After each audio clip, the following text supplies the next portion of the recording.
بسم اللہ الرحمن الرحیم، عزیز طلباء السلام علیکم۔ ہمارا آج کا لیکچر ہے سال اول کے پہلے سبق اپنی مدد آپ کے مشقی سوالات کے حوالے سے۔ اس سبق کی مصنف جو ہے وہ سر سید احمد خان ہے۔ سر سید احمد خان کی زندگی پر ہم نے تفصیلی بات کی تھی۔ آج اس مشق کے سوالات کے ہم جوابات دیں گے۔ پہلا سوال اس میں ہے، وہ کون سا آزمودہ مقولہ ہے جس میں انسانوں اور قوموں کا تجربہ جمع ہے؟ عزیز طلبہ، کوشش ہمیشہ یہ کرے کہ سبق کا نام، مصنف کا نام، اس کی ادبی حیثیت، اگر پیدائش اور وفات کی ڈیٹ آپ کو یاد ہو تو یہ اچھا ہے، اور اس کو اسی سیریل میں لکھا کریں۔ پھر ایک ہیڈنگ دیا کریں، جیسے یہاں پر آزمودہ مقولہ ایک ہیڈنگ ہے، اور لاسٹ میں کوئی شعر لکھا کریں۔ یہ ہم اس چیپٹر کے ساتھ کر رہے ہیں، اور ہو سکتا ہے آنے والے چیپٹرز میں یہ نہ ہو تو آپ اپنے لیے طریقہ اسی طرح چالو کریں۔ اگر آپ کا جواب جو ہے وہ 3 یا 2 مختلف پیراگرافس میں بنتا ہے تو چونکہ بورڈ میں آپ کو 5 نمبر اس کے ملتے ہیں تو یہ بھی اچھا۔ تو جواب شروع کرتے ہیں۔ وہ آزمودہ مقولہ جس میں انسانوں اور قوموں کا تجربہ جمع ہے وہ ہے خدا ان کی مدد کرتا ہے جو آپ اپنی مدد کرتے ہیں، یعنی مصیبت اور تکلیف کے وقت اپنی مدد خود کرنا۔ مصنف کے مطابق ہر انسان میں یہ خوبی ہونی چاہیے کہ وہ اپنے مسائل خود حل کر سکیں۔ مصیبت کے وقت جب کوئی قوم اپنی مدد آپ کے جذبے کے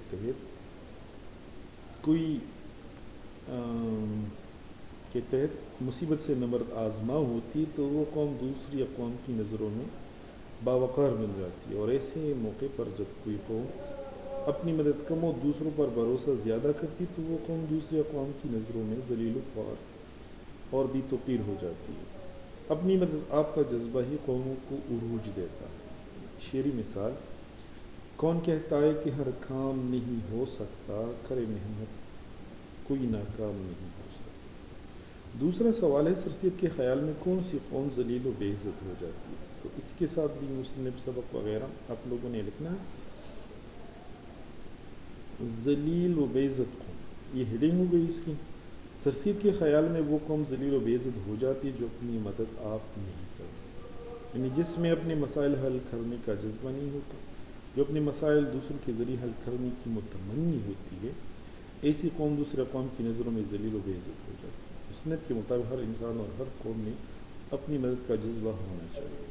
شعری مثال: تو گر خوددار ہے منتے کشی ساقی نہ کر، این دریا میں حباب عصا نگو پیمان نہ کر۔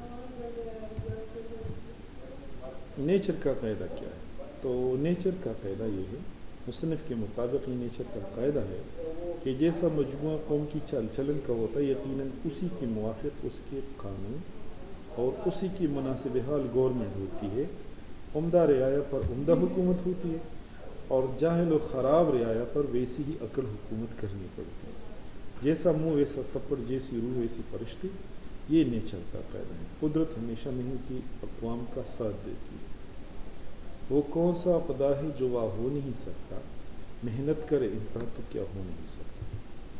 اگلا سوال ہے، قومی ترقی کن خوبیوں کا مجموعہ؟ تو قومی ترقی شخصی محنت، شخصی عزت، شخصی ایمانداری، شخصی ہمدردی کا مجموعہ ہے۔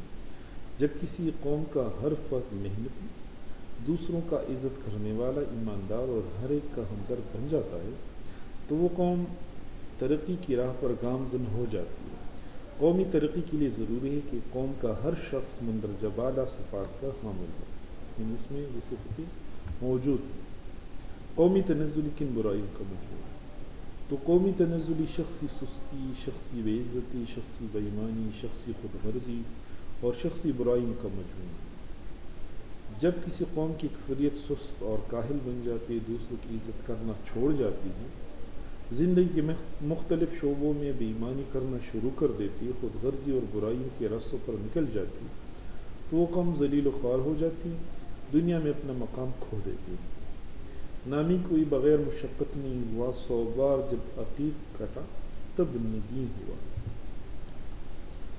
بیرونی کوشش سے برائیوں کو ختم کرنے کا کیا نتیجہ نکلتا ہے؟ تو بیرونی کوشش سے برائیوں کو ختم کرنے کا نتیجہ بیرونی کوشش سے برائیوں کو ختم نہیں کیا جا سکتا. بیرونی کوشش سے برائی اگر عارضی طور پر ختم ہو بھی جاتی ہے تو وہ برائی نئی صورت میں پھر سے پوری طاقت اور زور سے نمودار ہو جاتی ہے. مصنف یہ سمجھانے کی کوشش کر رہے ہیں کہ بیرونی طاقت یا باہر کے لوگ کسی قوم کی عادات یا برائیاں ختم نہیں کر سکتی کہ جب تک کہ وہ قوم خود اپنی برائیاں ختم کرنے کا فیصلہ نہیں کرتی. برائیاں ختم کرنے کے لیے ہر قوم کو خود کوشش کرنی پڑتی ہے. سرسید کے خیال میں اصل غلام کون ہے؟ سرسید کے خیال میں اصل غلام جو ہے وہ کون ہے؟ سرسید احمد خان کے نزدیک اصل غلام وہ ہے جو بد اخلاقی، خود غرضی، جہالت اور شرارت کا مدعی اور اپنی خود غرضی کی غلامی میں مبتلا ہو، جو قومی ہمدردی سے بے پرواہ ہوں. اب اگر پوری کی پوری قوم کا یہ حال ہو تو ایسی قوم عمدہ گورنمنٹ یا عمدہ انتظام سے آزاد نہیں ہو سکتی. ایسی قوم ہمیشہ ہی غلام رہتی ہے. قومی طریقوں اور رضائی کے لیے ضروری کہ ہر شخص قومی مفاد کے لیے کام کرے.